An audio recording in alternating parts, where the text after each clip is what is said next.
Budget Dwarves 21 faction team with no legendaries coming up.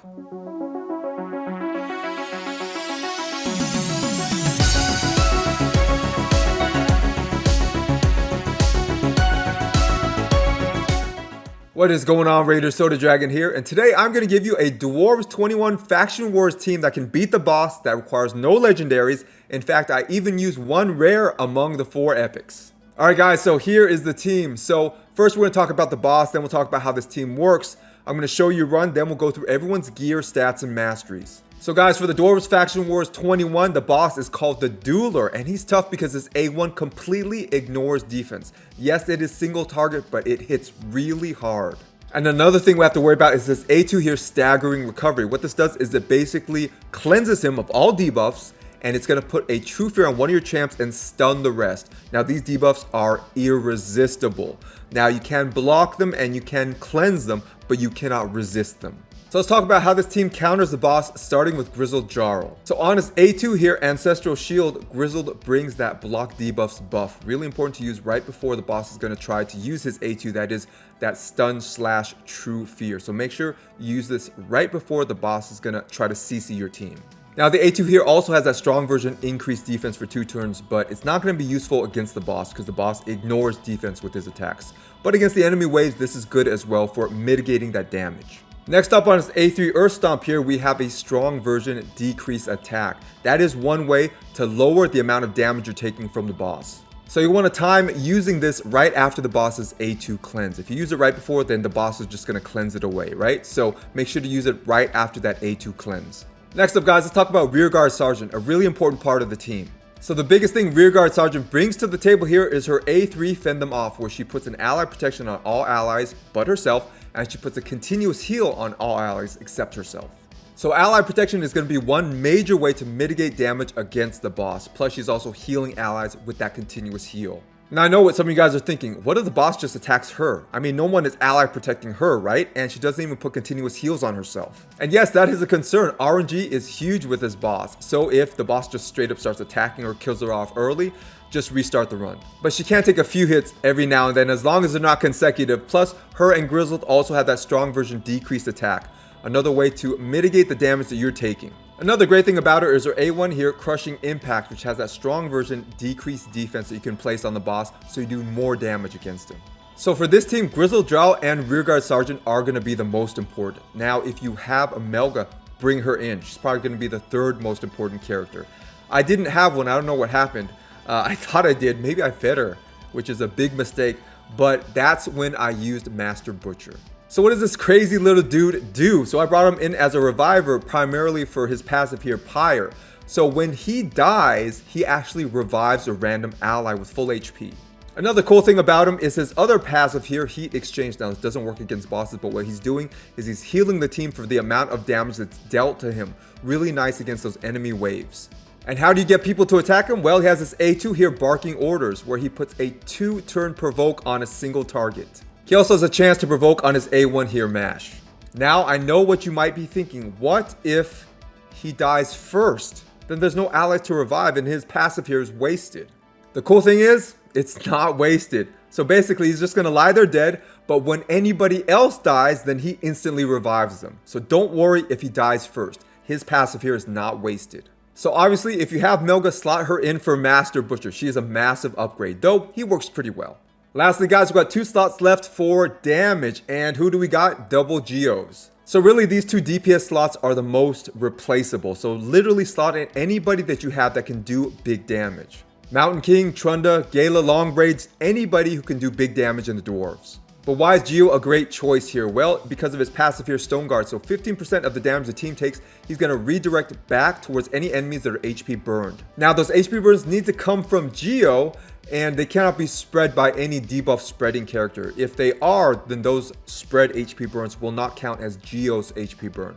Therefore, that reflected damage will not go to the spread HP burns, only the initial one that Geo placed himself. So his A3 here, Quicksand Grasp, applies that HP burn for 3 turns on a 3-turn cooldown, plus applies that Weaken as well for 3 turns, really nice, and it fully depletes the target's turn meter and gives Geo that depleted turn meter. This A2 here, Creeping Petrify, is really nice as well. It allows him to steal/remove buffs. So if Geo has placed the HP burn on an enemy, then when he uses his A2 here, it will steal those buffs.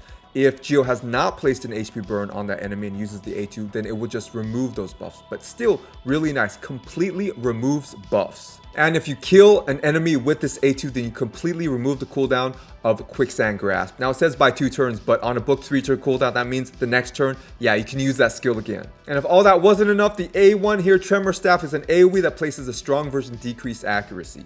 So next, guys, I'm going to show you the run, and remember, for this particular boss, the Dueler, there's a lot of RNG. So if the boss decides to target somebody that they shouldn't, like we mentioned, Rearguard Sergeant just started targeting her relentlessly in the beginning, then yeah, it's probably time to restart that run. So there's a lot of RNG here, so just keep on trying. If you get bad RNG, and who knows, you could get lucky your next run. Don't give up.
Alright guys, on to everyone's gear stats and masteries, starting with Grizzle Jarl here. So I have him geared in 2 speed sets and an accuracy set. On to his total stats. So for his HP, I have him at 51,000, the attack at 1,400, defense 3,200, speed 218, crit rate 36%, crit damage 116%, resist 265, and accuracy 169. So of everyone on your team, Grizzle Jarl is probably the most important person to be fast, at least faster than the boss. So how fast is the boss? The Dueler, 165 speed. So we want to be faster than that. Yes, we are significantly faster than the boss, but remember the boss with his passive gets turn meter boosted when he takes damage. So over the course of the fight, it's really hard for me to give you a specific number as to how fast your Grizzle Jarl can be so that he always takes his turn right before the boss to put up that block debuffs buff. So make your Grizzle Jarl significantly faster than 165 to hopefully compensate for that turn meter boost that the boss is getting when he takes damage. Onto his masteries. So down the defense tree here, we do have Bulwark, so we're reducing the amount of damage our allies take, especially our damage dealers, and in turn giving it to Grizzle Jarl here. And down the support tree, I do have Lasting Gifts, so this is potentially extending not only that increased defense, but that block debuffs buff. He only does it for 1 turn, but hopefully this extends it to 2 turns. And lastly here, we do have Spirit Haste, so he gets a speed boost when allies die. Next up guys, we got Rearguard Sergeant. So how have I geared her? I have her in 2 immortal sets and a broken set. Remember, she does not self-heal, she heals others, so it's a good idea to put her in some sort of immortal or regeneration gear. Onto her total stats. So her HP I have at 57,000, the attack at 1,800, defense at 3,100, speed 148, crit rate 32%, crit damage 93%, resist 282, and accuracy 269. Onto her masteries. So down the defense tree here, we do have Retribution. So if she takes a big hit, she's going to counterattack with her A1. Well, at least she has a 50% chance to. And her A1 has a strong version decreased defense. So really nice. Plus here, we do have Deterrence. So if her allies get CC'd, let's say they get stunned, slept, feared, etc., then she has a 20% chance of just rushing in with her A1 with that strong version decreased defense. So really good as well. And lastly, we have Timely Intervention down the support tree. So when an ally's HP drops below 25%, she's going to get a turn meter boost. Next up, guys, we got Master Butcher. So how have I geared him? I have him in a Frenzy set and a Speed set. Onto his total stats. So I have his HP at 75,000. I have the attack at 1,800. Defense 2,300. Speed 194. Crit rate 64%. Crit damage 96%. Resist 155. And accuracy 134. Onto his masteries, and you guys can see I don't have any, but what would I get? Down the offense tree, I would get War Master here, so we would get bonus damage based off enemy max HP, really good against bosses. And what would I get down the support tree? I would go Lasting Gift, so he does have that increased crit rate and increased attack buff over the whole team for 2 turns. Now this would potentially extend those buffs to 3 turns. On to the Geomancers. So since both are geared similarly, I'm just going to go through one of them. So how have I geared my Geomancers? In Relentless and Immortal sets. Onto his total stats. So I have his HP at 44,000. I have the attack at 2,400, defense 2,600, speed 199, crit rate 41%, crit damage 110%, resist 169, and accuracy 310. Onto his masteries. So down the offense tree here, we do have War Master, so we're getting bonus damage based off enemy max HP. And down the support tree here, I do have Sniper, so this increases the chances, in particular, of him landing his A1 decreased accuracy debuff. So that's a really, really good debuff. So we increase the chance of landing that by 5% with Sniper. And I also have Master Hexer here, so this potentially extends all his debuffs by 1 turn. Alright guys, that's it for today. Let me know in the comments what you guys think about this team and if this information was helpful. And if you haven't yet, like, subscribe, and share. Turn on all notifications so you don't miss out on any of my new content. Stay safe, and I will see you guys in the next video.